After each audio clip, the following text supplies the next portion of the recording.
presidential. First of all, I'd have a teleprompter. You ever see crooked Hillary Clinton? She walks in. Good afternoon, Bridgeport. How are you? This is crooked Hillary Clinton.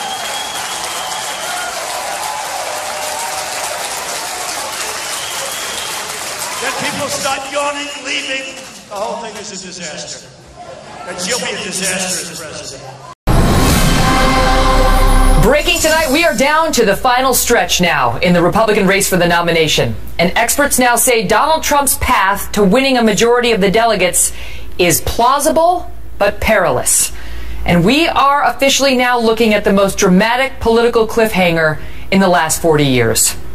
Welcome to the Kelly File, everyone. I'm Megyn Kelly. We are now just 6 days out from the next big contest in what has proven to be a wild and unexpected campaign season. Next Tuesday, 5 states will vote in the so-called Acela primary, a reference to the high-speed train that services the Northeast Corridor. In all, 118 total delegates are up for grabs in that Acela primary, and while those contests are important, frontrunner Donald Trump is already setting his sights on another primary, less than 2 weeks from tonight. Indiana, a state political watchers say could make or break this entire election. If Ted Cruz dominates there, he could shut down Trump's path to 1237. If Donald Trump wins that state handily, he may have this thing sewn up. At a rally there today, the frontrunner again complained about the nominating system. And then a short time later, down in Florida, Trump's chief rival worked not the voters, but the party elite, holding private audiences with the folks who control the rules and some of the votes. And Ted Cruz had a message for Donald Trump in hitting back. Here's Mr. Trump, followed by Senator Ted Cruz. It's rigged for the lobbyists, it's rigged for the donors, and it's rigged for the special interests. It's dishonest. They can take the delegates, they can put them in airplanes and fly them to resorts, they can have dinners with them, they can put them in hotels. Essentially what they're saying is they can buy the election. Donald whines about it is unfair that he doesn't get more delegates. You don't hear me up here complaining and whining, gosh, it is so unfair that New York Republicans have their votes count more than double what Texas Republicans have them vote. In moments, we'll be joined by Larry Sabato to talk about the path forward for Trump and Cruz. We'll also be joined by a member of President Reagan's cabinet, Bill Bennett, who's an alternate delegate in this race. But we begin with our chief political correspondent, campaign Carl Cameron, reporting from Washington. Carl? Thanks, Megyn. Trump had a huge night in his home state, crushing both of his rivals and making it mathematically impossible for Ted Cruz to reach the 1,237 delegates needed to clinch the nomination before the convention in July. Trump was actually in Indiana today, where he met with GOP Governor Mike Pence, a conservative member of the Republican establishment that he has been bashing for the last 2 years. Trump held a rally where, despite efforts by his new team of experienced Washington insiders to bring his candidacy to a new level, the insults and the personal attacks continued. Indiana has lost 1 in 5 manufacturing jobs since China joined the World Trade Organization, 2002. Ted Cruz supports Chinese currency cheating. Lying Ted Cruz, lying Ted. Lies. Oh, he lies. You know, Ted, he brings the Bible, holds it high, puts it down, lies. Cruz got blanked last night, 0 delegates. Today he went to Florida to court Republican National Committee members at their final planning meeting before the convention in July. He admitted that, like John Kasich, it is no longer possible for him to win the nomination unless there is a contested convention. But he argued that Trump won't make it either.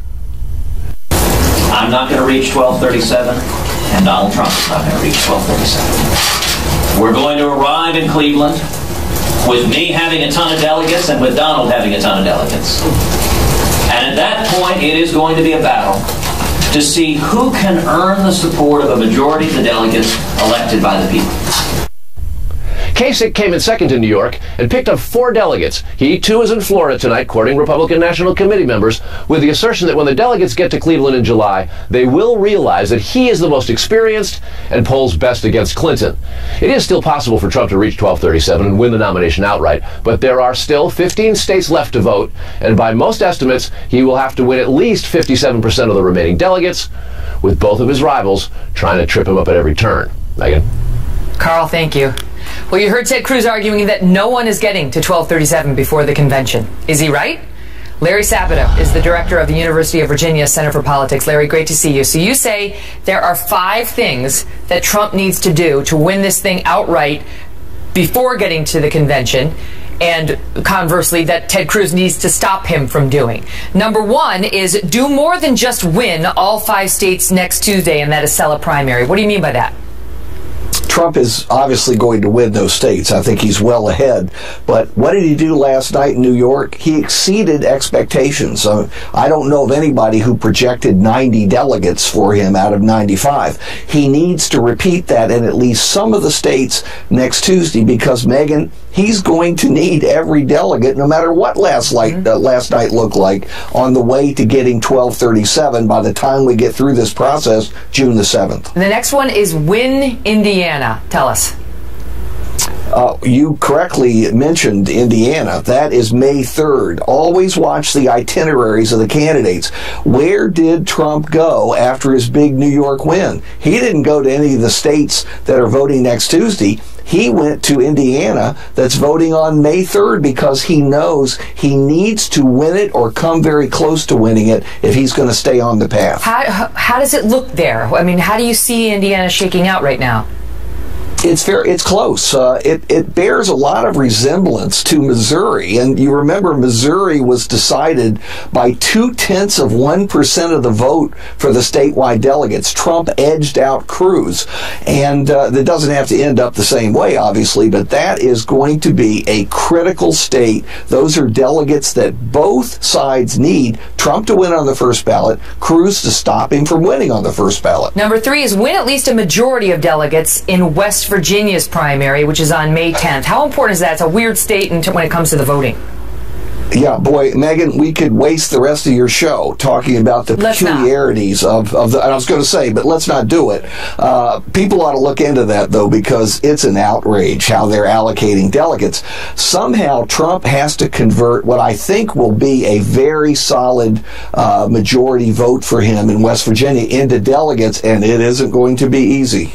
Now, and so expect to hear more about it being rigged when we get to the West Virginia primary on May 10th. Number 4, be competitive in Oregon, Washington, and New Mexico. Some of these are mail-in voting. I mean, I guess, are these Cruz-favored states? A lot of people think that Cruz will do well in at least 2 of those 3 states. New Mexico, who knows? Oregon and Washington State, seems to me that probably both sides are going to get some delegates out of there. But boy, the mail-in balloting system makes it almost impossible to predict. Right, so there's drama built in. And then last but not least, win California and capture 2/3 or more of its delegates. Let me ask you this. If Trump surprises in Indiana and takes that state, and I realize it's not winner take all, could Ted Cruz still shut him down when they get to California? Or you know, given the way California is looking right now, would that not be possible if Trump really runs away in Indiana? It would be difficult, but it is possible. According to our calculations anyway, Trump is going to have to win about 2/3 of the congressional districts in California. He's going to need somewhere around 118 delegates out of the 172 given to California. That's doable for him, but he has to maintain the momentum from the big victory last night and the probable big victories next Tuesday. And then there are some Cruz-leaning states in there, so the question about momentum is out there. Larry says possible but perilous at his crystal ball. Keep your eye on that. Larry, great to see you. Thanks, Megan.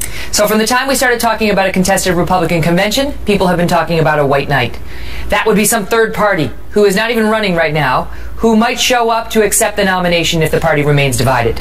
If neither Donald Trump nor Ted Cruz can get the required delegates on the first or second ballot, how likely is that the white knight swoops in?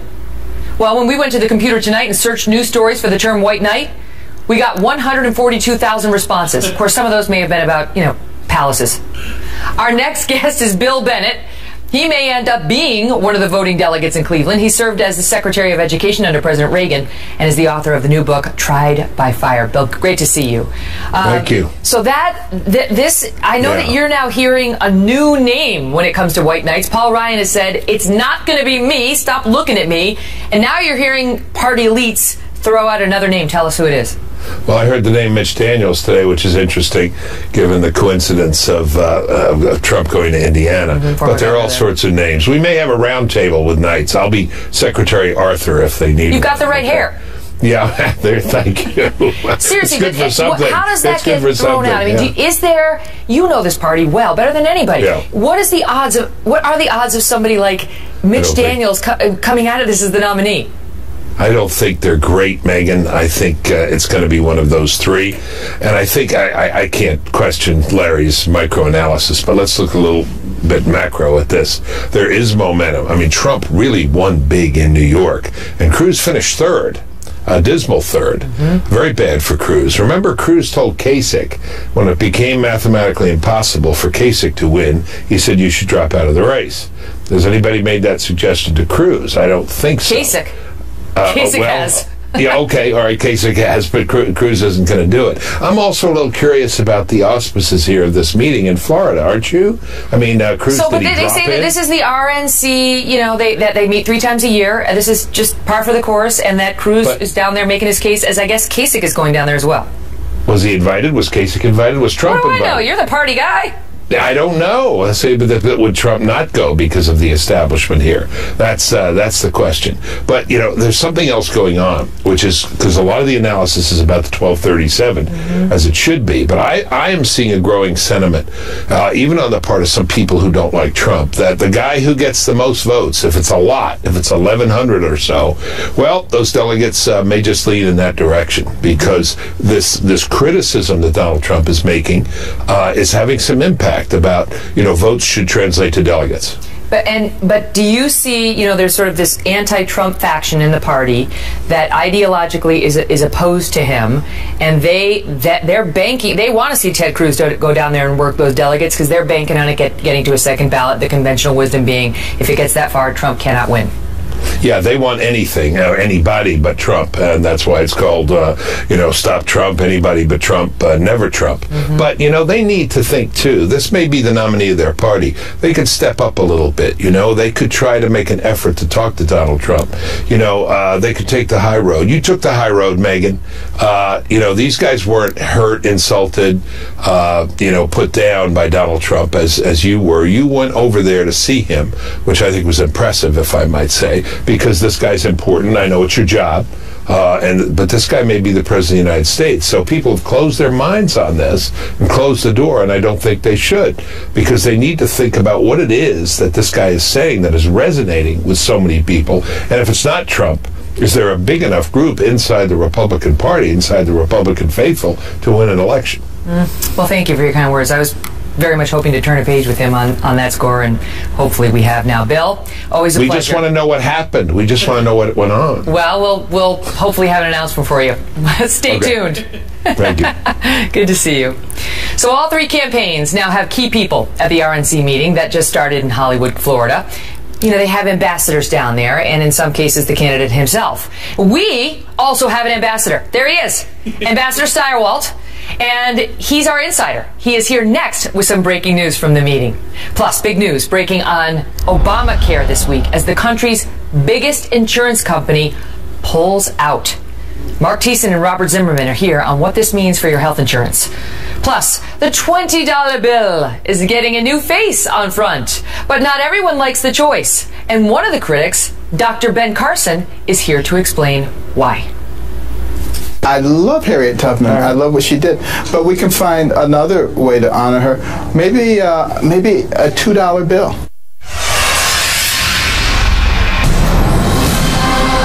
The states run the delegate allocation process for their states.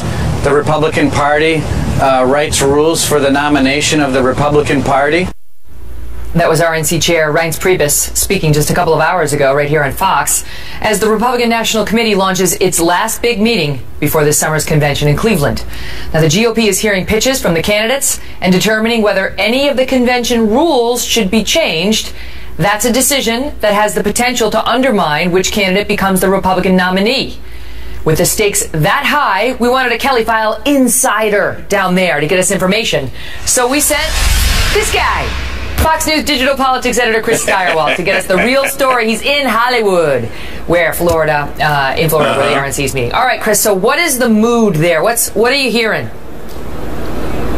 Well, look, normally this meeting is attended to about all the verve and crackle as seafood night at the country club. But this year, it's on, and the reporters are all here, and the buzz is high.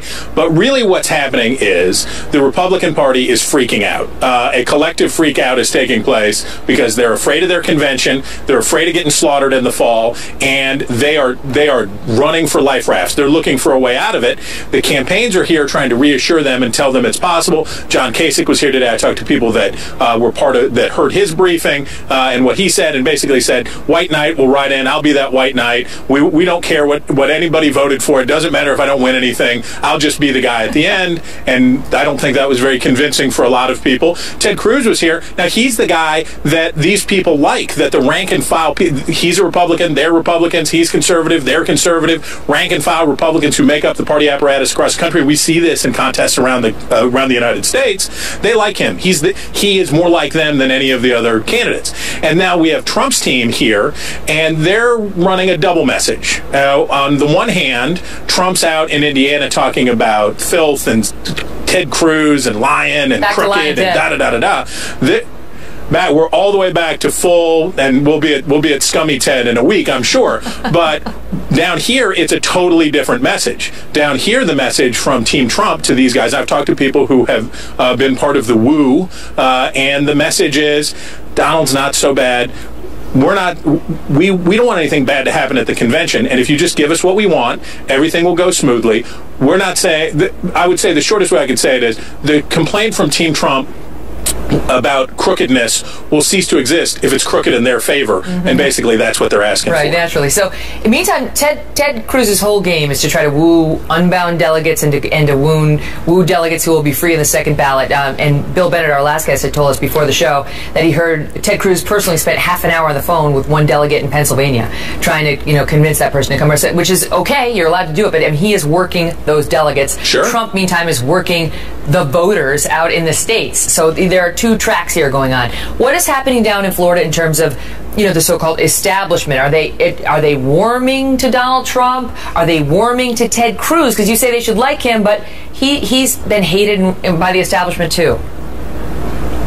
Exactly. So Ted Cruz is standing on the precipice of one of the great ripoffs in the history of electoral politics, which is this. If the Republican establishment, out of a combination of fear of riots, fear of violence at the convention, fear of ugliness, if they fall in line behind Trump out of that fear, combined with the emoluments, because remember, Trump's spending the money now. He's hiring the consultants. He's on K Street. He's playing the game. So if they fall in behind Trump, that means that they could change the rules in such a way that Ted Cruz's chance for that 90-yard kickoff return to win the nomination in Cleveland, they could shut that off for him, and that's what Ted Cruz is facing, is that the party elders, the party establishment, could hose him at the end. So Trump sees that as the current system as a steal, that the voters say what they want and then the party steals the vote, and you're suggesting that if Cruz plays by the rules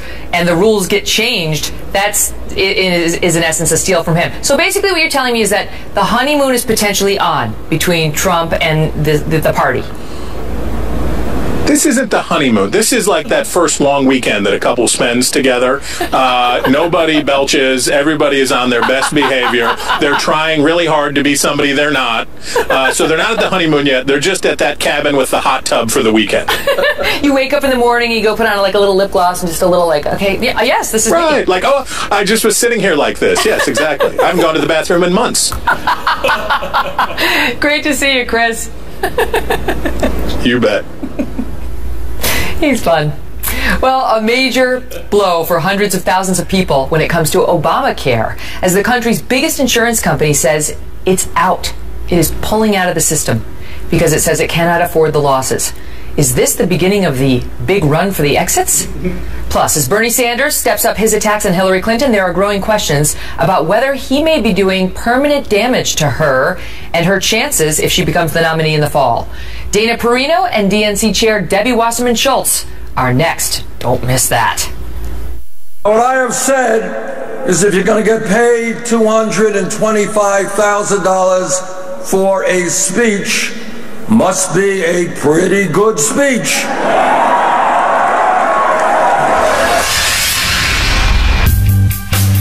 From the world headquarters of Fox News, it's the Kelly File with Megyn Kelly. A growing controversy for Democrats today after Hillary Clinton's big win in New York. Despite Secretary Clinton racking up big numbers and looking more and more like she will be the nominee, Senator Bernie Sanders says he's staying in this race and plans to keep the heat on Mrs. Clinton, and that could be a problem. Political analysts are now asking if candidate Clinton is suffering permanent damage from attacks like these. Watch. In the last filing report, our major super PAC listed $25 million in special interest funding, including $15 million from Wall Street. Secretary Clinton has given speeches behind closed doors to Wall Street firms for $225,000 a speech. Must be an earth-shattering speech. Must be a speech written in Shakespearean prose.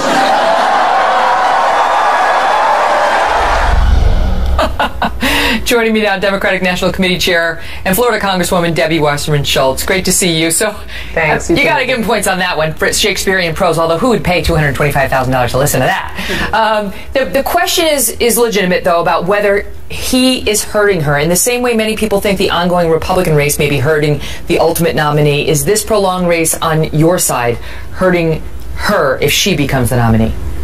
Well, I don't think so. And I mean, really, you can point to the evidence that we have in New York last night when exit polls showed that 7 in 10 New York voters coming out of the polling place were energized and enthusiastic about our candidates, and less than 40% of Republicans said that. And you know, you've got Republican senators and other elected officials and candidates deciding not to even attend and announcing that they won't attend the Republican National Convention. So, I mean, at this point in 2008, our primary was much more divisive than this one has been, and while I'm very proud of both of our candidates for really focusing on substantive issues in our debates and throughout this campaign, I do continue to caution them to not really get intense and divisive so that it harms our ability to come back together. And what do you think, though, even though you're right about the numbers of the Democrats who say, I'm okay with either one, I prefer this one, but I'll go, I'll go. Her negatives are going up. I mean, they always go up in these contests, but her negatives are pretty high, Chairwoman.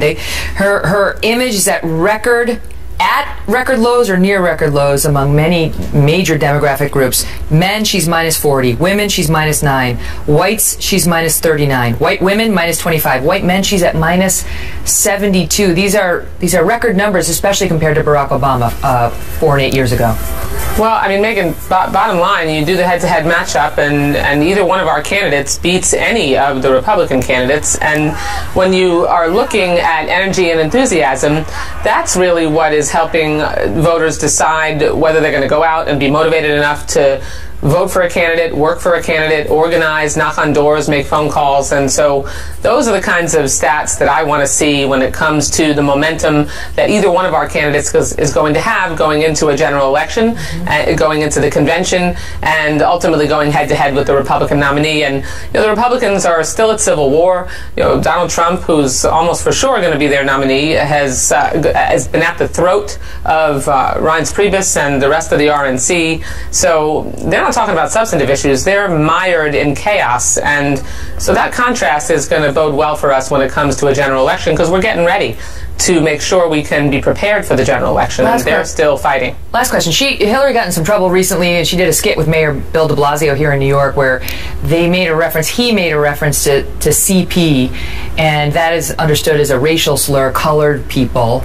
He it should be said, is married to a person of color and has 2 children who are also, but they played it off like they meant cautious politician, and then she came under fire for participating in this, even from some of her advocates. Did she make a mistake? You know, I have been asked over and over to comment on different aspects or things that each of our candidates have said. I just think it's not appropriate for me to weigh in on things like that. That's better asked of the candidates themselves and the people that are specifically advocating on behalf of those candidates. I'm focused on the general election. That is officially the 10-foot pole, and our cue to wrap it. Great to see you. Thank you so much for being here. Thanks, Megan. So as we mentioned a moment ago, the Wall Street Journal released a poll this week showing 56% of voters have a negative view of Hillary Clinton, meaning her negative ratings outweigh her positives by 24 points, as you can see here. With more on what this could mean for the general election, Dana Perino, who's co-host of The Five and author of And the Good News Is, which is now out in paperback. Dana, great to see you. Lighter. What? Very nice. I'll buy another one. It's got new material, but still let's wait. And Mother's Day is coming. It's true. What did you make of what she said? What jumped out at you? A couple of things. I don't think it's Bernie Sanders that is driving down Hillary's numbers. I think Hillary Clinton is driving down her own numbers because she has not been able to put forward a compelling reason for her campaign. And the other thing is, the super PACs, in particular, America Rising and American Crossroads, they have been hammering Hillary Clinton on trustworthiness and honesty for about 18 months, and I think that is certainly having an effect. So while the Republican race, all things she said are true, chaotic, the numbers on the Republican side, at least for Donald Trump, even worse, Ted Cruz's aren't much better.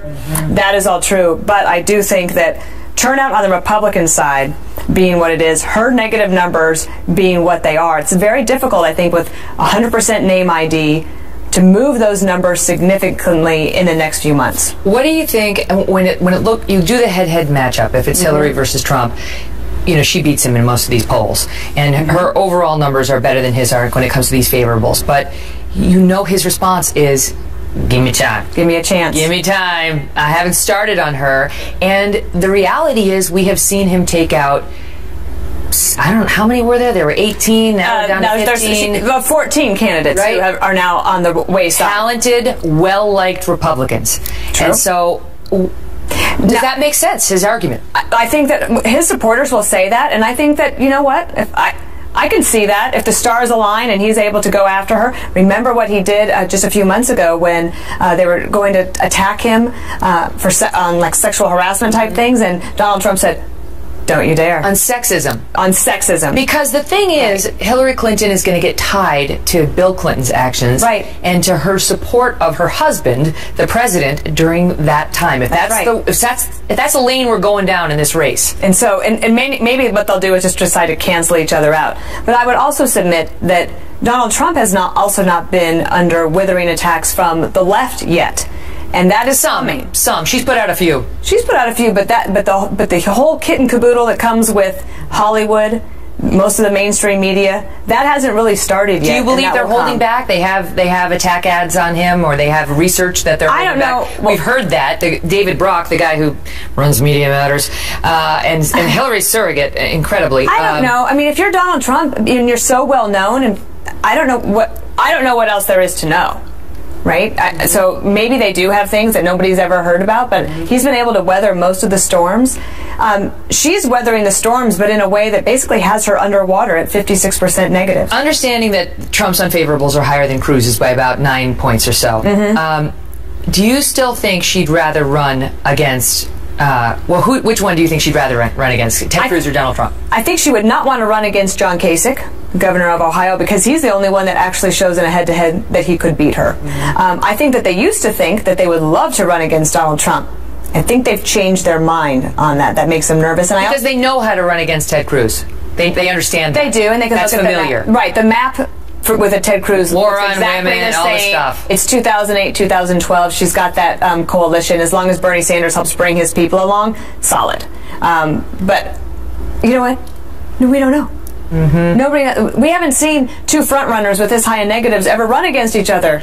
So it's going to be very interesting. And can they move those numbers up enough?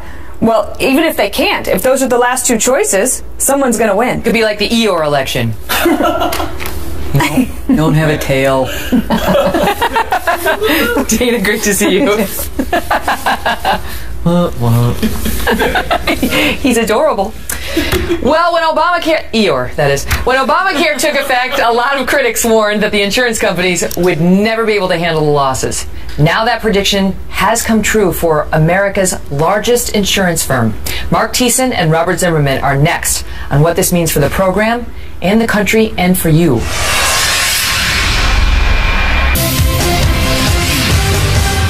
Developing tonight, the largest health insurance company in America getting out of the business of Obamacare. Insurance giant United Health Group says the exchanges are costing them more than $1 billion in losses, and other insurance companies are warning the soaring costs are going to mean some tough decisions for them as well. Trace Gallagher live tonight with the details. Trace?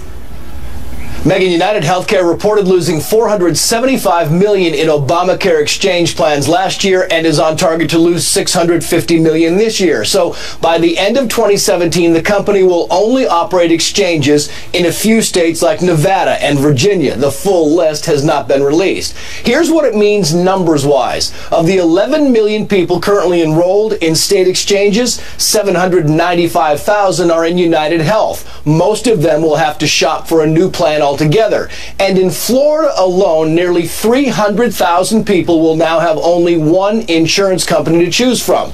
That's bad because when there is no competition, premiums almost certainly will rise. The Obama administration is downplaying the pullout, with the Health and Human Services spokesman saying, quoting here, "The marketplace should be judged by the choices it offers consumers, not the decision of any one issuer." And experts agree this isn't the death knell for Obamacare, but it is a strong signal the system isn't performing the way it was meant to. For example, Blue Cross Blue Shield says healthcare spending for people in the exchanges is 22% higher than for employer-based insurance. In other words, Obamacare enrollees are paying less and using more. Aetna, Anthem, Humana, and several Blue Cross plans have also reported losses. None of those companies are planning to pull out, but some are planning to merge, and analysts say all of them will look to increase premiums. Now, the states have the power to reject rate increases, but then the catch-22 is they also risk losing more insurance companies. Megan. Trace, thank you. Joining me now with more, Mark Thiessen, who's a Fox News contributor and former chief speechwriter for President George W. Bush, and Robert Zimmerman, who's a Democratic strategist and DNC committee member. Good to see you both. Good evening. Good to see you, Megan. This is not good, Mark. This is not good. No, this is not good at all. This is, the commercial insurers are hemorrhaging money on Obamacare.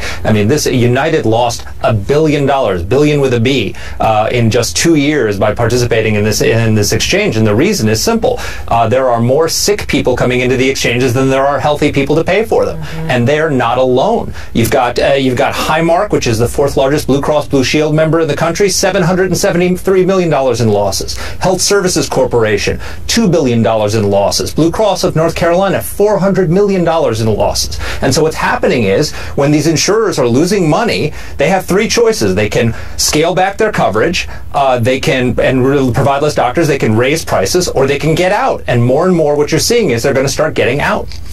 Robert, is this not a failure? Will you tell me how the administration can be comfortable with this and say the system is working? Well, actually, when capitalism works, Obamacare succeeds, and that's really what's going on here. Mark, really, you got to start watching Fox News more, because if you did, you would know the Fox Business Channel reported that Anthem and Cigna are in fact expanding their coverage in the marketplace, and reaching out and trying to get more people to enroll through the health insurance marketplace. It's also important to point out, while I know that you're concerned about the health insurance industry, certainly United Healthcare stock has gone up 70% 5% since the marketplace is open for Obamacare, and the big five stock market has gone up, their stock shares have gone up by 75%. The point simply here, Megan, is that the more competition you have, the better it is. Mark and I both agree on that. And in this situation, we have a matter where United Healthcare simply overpriced their marketplace. In fact, in three big marketplaces, Ohio, Florida, and I believe in Texas, in those three marketplaces, 95% of the people who were applying for health insurance could go to a company and get it cheaper than United Healthcare provided. Okay. They were too expensive. They weren't competitive. That's why they failed. Go ahead, That's Mark. why other insurance companies are now expanding. Go ahead. Well, one of the reasons why they're so expensive is because the Obama administration put all these mandates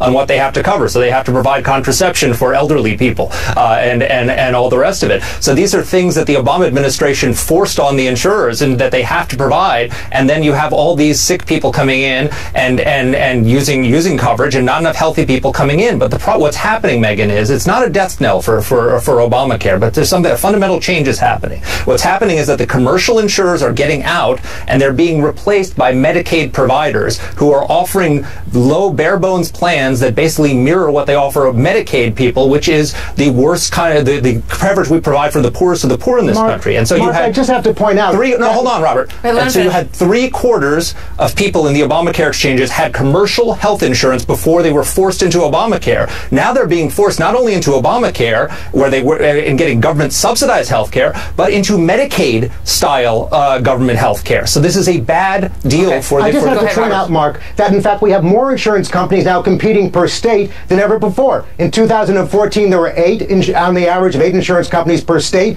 2015 there were 9. Now in 2016 there were roughly approximately 10 insurance companies per state competing in the Obamacare marketplace. That's competition. That's why Obamacare is expanding their services to 20 million citizens and we're paying less for health insurance. But Robert, the facts are that it's not just United, that many other companies say they are losing money, a lot of money, nearly $1 billion in some cases. And so people are worried that they're going to lose the plan they chose and the doctors that they're now going to. My question for you, therefore, is whether this becomes an issue for the Democrats in an election year. Actually, this was an issue in the last presidential election. You saw President Obama win very handily. I don't believe it's going to be an issue. This type of thing hadn't yet begun because the Obamacare was front-loaded with the goodies. Well, actually, I think we've seen over time as Obamacare has moved forward, we're seeing more people enroll. Now there are 20 million Americans who are benefiting from Obamacare, and we're actually seeing our country spend less on health insurance, according to the Congressional Budget Office, than ever before. I'm sorry? It's good. Sorry, I'm going to fill in the blank. Robert does not see it as an election issue, and Mark does. All right, you got to go. Thanks, Megan. Great to be with you. Coming up, the Treasury Department today announced that we will soon see a new face on the front of the $20 bill. And then Dr. Ben Carson annoyed the critics by offering a different plan. He's here next to explain this. I love Harriet Tubman. I love what she did. But we can find another way to honor her. Maybe a $2 bill.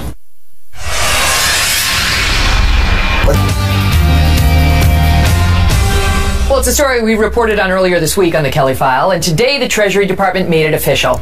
Abolitionist Harriet Tubman will replace former President Andrew Jackson as the new face of the $20 bill, beginning in 2020. The reaction you heard before the break from Dr. Ben Carson set off a fierce debate today, but the former presidential candidate is standing by his suggestion that Ms. Tubman does not belong on the 20. Are you anti-Harriet Tubman? No, I love Harriet Tubman. I love what she did. But we can find another way to honor her. Maybe a $2 bill. Dr. Ben Carson joins us now. The two? The two is like the leave. Nobody. The two. What? The point being, we have lots of options here. We can have a $200 bill, but you know, Andrew Jackson was the last president who actually eliminated the national debt. That's no small feature. We also have the possibility of putting one person on the front of the bill and one person on the back of the bill. That's what's happening. He's moving to the back. She's moving to the front. It doesn't matter who's on the front or who's on the back. But the point being, that would be very symbolic because, you know, Harriet Tubman was a slave herself. Andrew Jackson was a slave owner, and to give them equality like that, I think would be a great symbol. Well, but you're making Jack Lew's argument. He's saying that's what I'm doing. Jackson's there. He goes to the back, and the woman who was a slave and fought slavery and fought for women's rights as well, she's going to the front. So what's your problem, Dr. Carson? It's not a problem. In fact, I think, there's been so many great women in the history of America. The fact that we don't have any of them on any of our currency, I think, is a shame. And we have an opportunity now to do that. So that really was the point that I'm making. I don't think we necessarily have to kick somebody else out of the way. Especially when he's not alive to fight for his own rights. We have plenty of opportunities to honor those who have done great things. Feels kind of mean, but Greta was suggesting earlier we should create a new bill. Why don't we have a $25 bill? Everybody wins. What do you think of that? That's a good possibility too. We have lots of possibilities, all kinds of things that we can do. But as you can imagine, there will come a time when we won't have currency at all. I don't think it's all that far into the future. You can't please everybody. Some groups today came out and said, look, Harriet Tubman was bought and sold as a commodity, and the Treasury, unless it's a master of irony, is not getting that maybe she wouldn't want to be the symbol of a bill at all. Your thoughts on that? Well, it doesn't really matter what you do. Somebody's going to be offended. That's the society that we live in. I do know about that. It's kind of ridiculous, but that's why I don't pay it a whole lot of attention. What do you think of the fact that, I get the controversies, like don't mess with the money. It's like, these are sort of symbols that are in people's lives. But what do you make of the fact that we're about to celebrate the 100-year anniversary in a few years of women's suffrage, and there is no woman anywhere on this. It was like they couldn't find a woman who did something worthy of going anywhere on the currency. Susan B. Anthony. And all she got was that crappy coin that nobody wants to use that. No, I think it's abominable. I think we ought to do something about it. And I'm hopeful that this discussion will encourage us not to just do one little symbolic thing here, but really to open it up. Got it. Amen, Dr. Carson. Always a pleasure. All right, you too, Megan. We'll be right back. The two. So tomorrow night on the program, we have Herman Cain, and we also have more from Steyerwalt down in Hollywood, Florida, getting, our special roving correspondent, getting you the details. We'll see how that date is going we told you about. See you tomorrow at 9. I'm Megan Kelly.